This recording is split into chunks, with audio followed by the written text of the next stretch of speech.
இது ஃபர்ஸ்ட் மலேசியாவின் செய்திகள் உங்களுக்காக.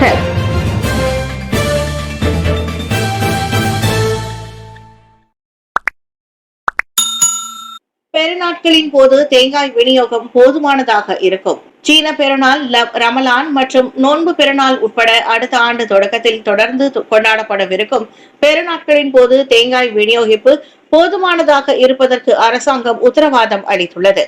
ஏற்றுமதி செய்வதன் மூலம் அதன் விநியோகத்தை அதிகரிப்பதை உறுதி செய்ய ஃபார்மா குழும நிறுவனம் போன்ற சம்பந்தப்பட்ட நிறுவனத்துடன் அமைச்சு தரப்பு பேச்சுவார்த்தை நடத்தி வருவதாக விவசாயம் மற்றும் உணவு உத்தரவாத அமைச்சர் டாக்டர் ஸ்ரீ முகமது சாபு தெரிவித்தார்.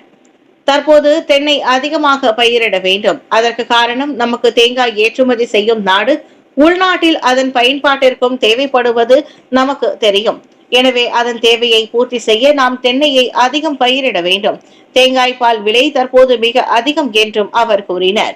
நேற்று பேராக் மர்டிகோலா கங்சாரில் தாமான் ஏர்ரோ டுரியாசிற்கு அலுவல் பயணம் மேற்கொண்ட போது முகமது சாபு அவ்வாறு குறிப்பிட்டார். தற்போது தேங்காய் பால் விலை அதிகமாக இருப்பதை தொடர்ந்து உள்நாட்டு தேவையை பூர்த்தி செய்ய உள்நாட்டில் தென்னை பயிரிடுபவர்கள் அதன் உற்பத்தியை அதிகரிக்க வேண்டும் என்று அரசாங்கம் எதிர்பார்ப்பதை அவர் சுட்டிக்காட்டினார். விமான நிலையத்தில் ஐயப்ப பக்தர்களுக்கு பிரத்யேக வழித்தடங்கள் தேவை. ஒவ்வொரு ஆண்டும் மலேசியாவிலிருந்து 50,000-க்கும் மேற்பட்ட பக்தர்கள் யாத்திரைக்காக சபரிமலைக்கு செல்கின்றனர். 48 முதல் 60 நாட்கள் வரை கடுமையான கட்டுப்பாடுகளை பின்பற்றி இருமுடிகளை ஏந்தி கொண்டு இந்தியா கேரளாவிற்கு செல்லும் ஐயப்ப பக்தர்களுக்கு விமான நிலையத்தில் பிரத்யேக வழித்தடங்களை அமைத்துக் கொடுக்க வேண்டும் என்று சென்டோசா சட்டமன்ற உறுப்பினர் குணராஜ் ஜோர்ஜ் வலியுறுத்தியுள்ளார். இவ்விவகாரம் குறித்து பிரதமர் அலுவலகம் மற்றும் போக்குவரத்து அமைச்சுடன் தொடர்பு கொண்டு பேசிய போது அவர்கள் உடனடியாக அதற்கான ஏற்பாடுகளை செய்ய தொடங்கியதாக குணராஜ் ஜோர்ஜ் தெரிவித்தார். மேலும் யாத்திரை செல்லும் பெரும்பான்மையான பக்தர்கள் முதியவர்களாக இருப்பதால் அவர்களின் பயணம் பாதுகாப்பானதாக அமைய கூடுதல் கவனம் செலுத்தப்பட வேண்டி உள்ளதாகவும் அவர் மேலும் விளக்கினார். இவ்விவகாரத்திற்கு சுமூக தீர்வை வழங்க போக்குவரத்து அமைச்சு, மலேசிய ஏர்போர்ட் குழும நிறுவனம் MAHB, மலேசிய குடிநுழைவுத்துறை, மலேசிய ஏர்லைன்ஸ், ஏர் ஏஷியா மற்றும் பத்திக் ஹேர் நிறுவனங்களின் ஒத்துழைப்பை தாம் நாடுவதாக சென்டோசா சட்டமன்ற உறுப்பினர் குணராஜ் ஜோர்ஜ் தெரிவித்தார். 12 லட்சம் ரிங்கெட் மதிப்பிலான 13.3 கிலோகிராம் போதைப் பொருள் பறிமுதல். 12 லட்சம் ரிங்கெட் மதிப்பிலான ஹெராயின் ரக போதைப் பொருளை புக்கிட் அமான் போதைப் பொருள் குற்ற புலனாய்வு துறை கைப்பற்றியிருக்கிறது.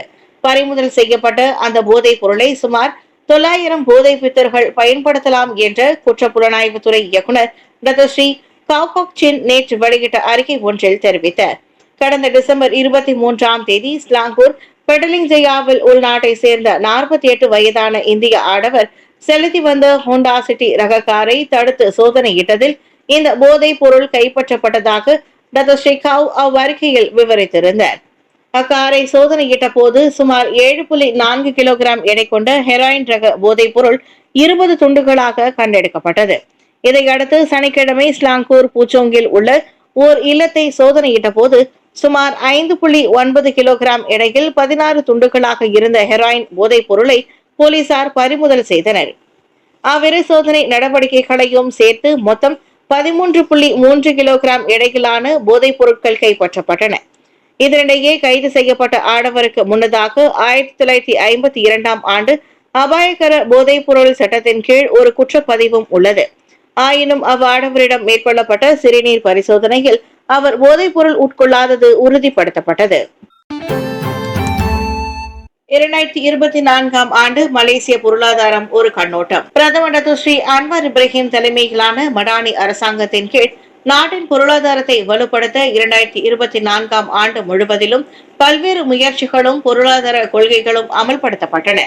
இவ்வாண்டு ஜனவரி 2ஆம் தேதி அரசாங்கம் பாடு எனப்படும் முதன்மை தரவுத்தளத்தை அறிமுகப்படுத்தியது. தகுதி உள்ளவர்கள் அரசாங்க வசதிகளை பெறுவதை உறுதி செய்ய நாட்டின் இலக்கவியல் உருமாற்ற அணுகுமுறைக்கு ஏற்ப பாடு அறிமுகப்படுத்தப்பட்டது. நாட்டின் பொருளாதாரத்தை வலுப்படுத்தும் வகையில் JSS எனப்படும் ஸ்லாங்கூர் ஜொஹூர் சிங்கப்பூர் சிறப்பு பொருளாதார மண்டலத்தை உருவாக்க மலேசியாவிற்கும் சிங்கப்பூருக்கும் இடையில் புரிந்துணர்வு ஒப்பந்தம் கையெழுத்திடப்பட்டது.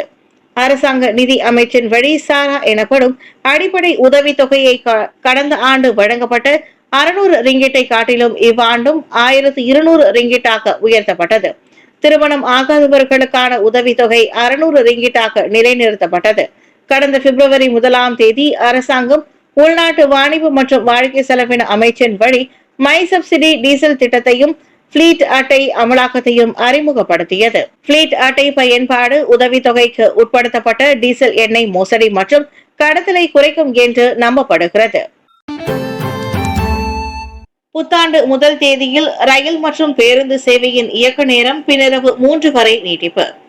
அடுத்த ஆண்டு ஜனவரி 1ஆம் தேதி தேர்ந்தெடுக்கப்பட்ட சில பேருந்து சேவைக்கான வழித்தடங்கள் பின்னிரவு மணி 3:30 வரை செயல்படும் வேளையில் இதர ரயில் மற்றும் பேருந்து சேவையின் இயக்க நேரத்தை பின்னிரவு மணி 3 வரை நீட்டிப்பதாக ராபிட் கேஎல் அறிவித்துள்ளது.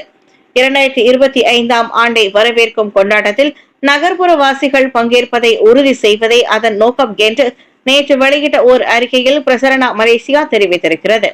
18 ரயில் நிலையங்கள், 4 பேருந்து நிலையங்கள் ஆகியவற்றுடன் KLCC, மஸ்ஜித் ஜாமிக், புக்கிட் பின்தாங் மற்றும் துன் ரசாக் உள்ளிட்ட 20 முக்கிய மற்றும் இடைநிலை பேருந்து வழித்தடங்களை உட்படுத்தியும் இந்த அறிவிப்பு விரிவுபடுத்தப்பட்டுள்ளதாக அந்த அறிக்கையில் குறிப்பிடப்பட்டிருந்தது.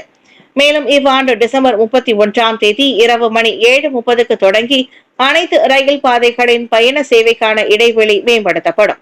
நகர மையத்தை சுற்றியுள்ள கொண்டாட்ட நிகழ்ச்சிகளில் மக்கள் கலந்து கொள்வதை எளிதாக்கும் அதே வேளையில் நிகழ்ச்சி முடிந்ததும் வீட்டிற்கு செல்லும் பயணத்தின் வசதியையும் சுமூகமாக்குவதை அது உறுதிப்படுத்துகிறது.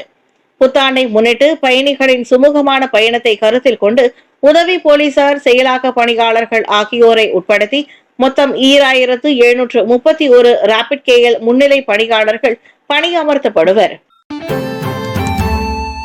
துப்பாக்கி மற்றும் போதைப் பொருள் வைத்திருந்த 2 கைது. கிளந்தான் பாசர் மாஸ் கம்போங் டகோங்கில் துப்பாக்கி மற்றும் போதைப் பொருள் வைத்திருந்ததாக சந்தேகிக்கப்படும் 19 மற்றும் 34 வயதுடைய 2 ஆடவர்களை தென்கிழக்கு பொது நடவடிக்கை படை கைது செய்துள்ளது. கிளந்தானில் உள்ள ஒரு கிராமத்தில் காலை மணி 7க்கு 9வது PGA பட்டாலியன் உறுப்பினர்கள் அடங்கிய குழு மேற்கொண்ட ஓப்தாரிங் வாவசான் கிளந்தான் சோதனையின் போது கைது நடவடிக்கையும் பறிமுதலும் செய்யப்பட்டதாக தென்கிழக்கு PGA தளபதி டாக்டர் நிக் ரோஸ் அகமது நிக் அப்துல் ஹமீத் கூறினர். முன்னதாக கைதான அவ்விரு சந்தேக ஆடவர்களும் தப்பிக்க முயற்சித்தும் அவர்கள் கைது செய்யப்பட்டதாக நேற்று வெளியிட்ட ஒரு அறிக்கையில் நிக்ரோஸ் அஹ்சான் குறிப்பிட்டிருந்தார். அவ்வாடவர்களிடம் ரைபிள் அல்லது கேர்பைன் மற்றும் பம்ப் கன் வகை ஆயுதம், 124 தோட்டாக்கள், 76 கிராம் கஞ்சா வகை போதைப் பொருள், 27 யபா வகை மாத்திரைகள், 6.2 கிராம் ஷாபு வகை போதைப் பொருள் மற்றும் 2 கையடக்க தொலைபேசிகள் கண்டெடுக்கப்பட்டதாக அவர் தெரிவித்தார். இதனிடையே பாசிர்மாஸ் மாவட்ட போலீஸ் தலைமையகத்தின் போதைப் பொருள் குற்றப்புலனாய்வு பிரிவுக்கு அவ்விருவரும் அழைத்து செல்லப்பட்டுள்ள நிலையில் மீதாபீத்தமின் வகை போதைப் பொருள் பயன்படுத்தி இருப்பது சிறுநீர் பரிசோதனையில் கண்டறியப்பட்டது. சி போட்டிக்கு முன்னர் மலேசிய ஒலிம்பிக் மன்றத்தின் புதிய கட்டிடம் முழுமை பெறும். மலேசியாவில் நடத்த திட்டமிடப்பட்டிருக்கும் 2027ஆம் ஆண்டு சி விளையாட்டு போட்டிக்கு முன்னர் மலேசிய ஒலிம்பிக் மன்றத்தின் புதிய கட்டிடம் முழுமையாக பூர்த்தியாகும் என்று நம்பப்படுகிறது. எனினும் அப்போட்டி நடைபெறுவதற்கு முன்னர் ஜாலான் ஹங் ஜெபாட் விஸ்மா MOM இருந்து புக்கிட் ஜாலிலில் உள்ள புதிய அலுவலகத்திற்கு மாறுவதற்கான செயல்முறையை மேற்கொள்வது சற்று சவாலானது என்பதை அதன் பொதுச் செயலாளர் டாக்டர் முகமது நாசிப் ஹுசேன் நஜீப் ஒப்புக்கொண்டார். எனவே தேசிய ஹாக்கி அரங்கிற்கு அருகில் இருக்கும் 5 ஏக்கர் நிலத்தை மலேசிய அரங்க அமைப்பிடமிருந்து குத்தகைக்கு பெற MOM முடிவெடுத்துள்ளது. அந்த நிலத்தை குத்தகைக்கு பெற SPM இடம் பேச்சு நடத்தப்பட்டுள்ளது. சம்பந்தப்பட்ட நிலத்தில் புதிய ஒலிம்பிக் அலுவலகத்தை கட்டுவதற்கு நாங்கள் MRCP உடன் எங்களின் கட்டிடத்தையும் நிலத்தையும் மாற்றிக்கொள்ளவிருக்கிறோம் என்று அவர் கூறினார். பினாங்கில் தங்கும் விடுதிகளின் எண்ணிக்கை பற்றாக்குறை.